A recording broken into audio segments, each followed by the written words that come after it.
Crop Talk TV podcast. Peace.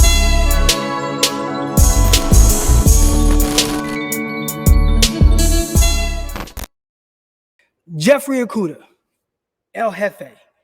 Jeff Okudah out of Ohio State, obviously going into his second year.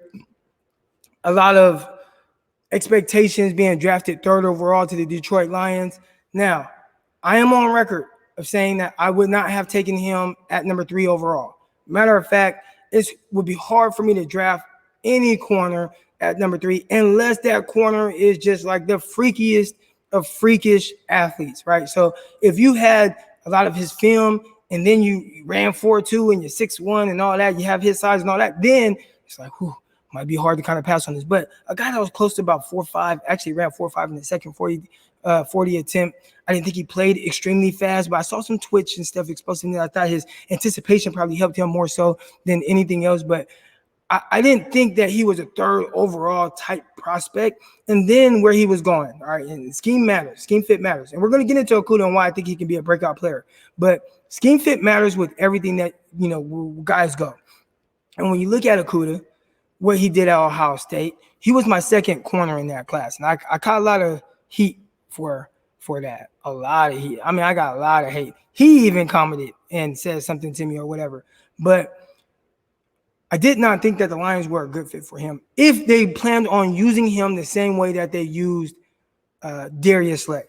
Now, Darius Slay, they used him all over the field, right? I mean, he was a guy that they had shadow guys. You're going to play outside. You're going to play inside. You're going to play in some zone. Like, they did all type of things with Darius Slay.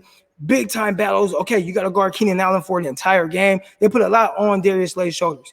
I said, if they are going to expect Okudah to go into that system and do the things that Slay did, they are setting him up for success, for failure, excuse me. Okudah, to me, was probably one of the best press zone eyes type guys that I've seen since Josh Norman for the Carolina Panthers.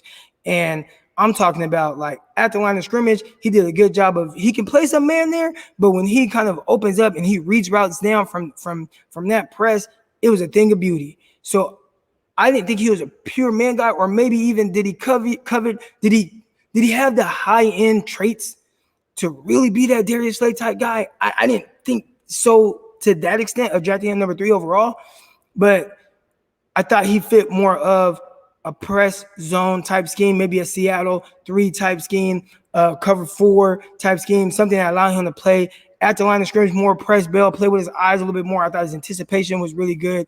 Zone, all that stuff was great. I thought he was the ultimate competitor. I thought all those things were great. But the Lions, and then you got to look at who they're, Patricia, he's coming over from the Patriots and what they asked of their guys and how much man they played. I'm just like, I don't like the fit as much. Matter of fact, I like the Lions more for Henderson than I did for Okudah. That was just my opinion. But you come in, and I think regardless for cornerbacks, there's going to be some type of transition period, right? Like just maybe catching up to the speed of things, or, the college football, a lot of these guys face receivers that just line up. You got to line up on the left side, right side, and you just line up and you play this guy. There's not a whole lot of like creativity in the way that they line up, motion, try to confuse guys mentally and stuff. So I think there is a transition for young cornerbacks going to the NFL, and just the mental part of it, where it's really tougher to just line up and play. Now you got to deal with all these other things. I remember being with the Jets, and you could have, trips to one side, but then a guy motion away, but then the back, and then you got to count him. And is it 2 guys inside the hash or 2 guys outside, or do you count the back to your side, or is the back away? And then if he is, what type of coverage do you run? Okay, if it's cover 3, then you defend a bunch this way, but if it's cover 1, you defend a bunch this way. If it's cover 4, like they have all these different rules. Is it fire zone or is it regular 3? And it was just like, this is tough. This is tough. So mentally, there's that transition.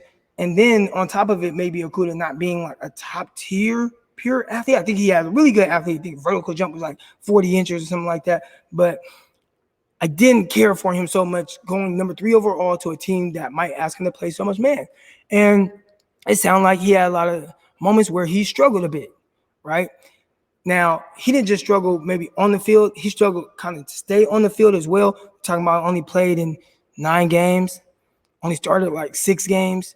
So he kind of dealt with that and nagging injuries.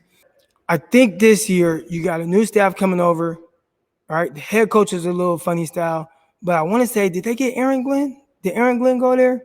Aaron Glenn's a good dude. I'm curious to see what he does with the squad on the back end. Did a really good job with the Saints defensive backs all around. Thought they were great. Aaron Glenn, he actually was a scout. When I was with the Jets, Aaron Glenn was one of the scouts there, and now he's a coach, defensive coordinator, I believe now.